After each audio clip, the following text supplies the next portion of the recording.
अपनों के खातिर करना कुछ आज हमें, अजर अमर कर देना है स्वराज हमें। तू माटी का लाल है, कोई कंकड़ या धूल नहीं। तू समय बदल के रख देगा, इतिहास लिखेगा भूल नहीं। तू भोर का पहला तारा है, परिवर्तन का एक नारा है। ये अंधकार कुछ पल का है, फिर सब कुछ तुम्हारा है। आज 11 मार्च हा दिवस महाराष्ट्रात संभाजी महाराजांचा बलिदान दिन म्हणून विशेष महत्त्वाचा आहे।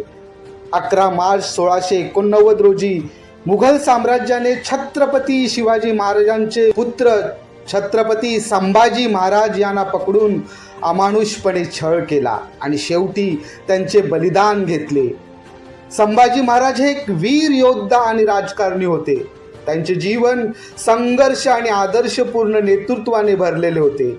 त्याने आपल्या वडिलांच्या धर्तीवर स्वराज्य स्थापनेचा हेतू साधला। मुघल साम्राज्याच्या विरोधात त्यांचा संघर्ष अनोखा होता, पण 1689 मध्ये मुघलांच्या शहाणपणामुळे ते पकडले गेले आणि अत्यंत क्रूरपणे त्यांचा वध करण्यात आला। संभाजी महाराजांचे बलिदान केवळ एक युद्ध प्रमुखाचे नाही, तर त्यांचे देशप्रेम, स्वराज्यप्रेम आणि त्यागाचे प्रतीक आहे। त्यांचा बलिदान दिन एक प्रेरणादायी दिन आहे, ज्याद्वारे आपण त्यांचे शौर्य आणि आदर्श पुन्हा आठवतो।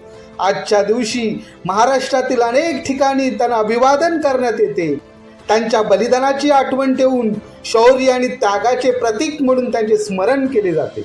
जय भवानी, नमो पार्वती पते, हर हर महादेव।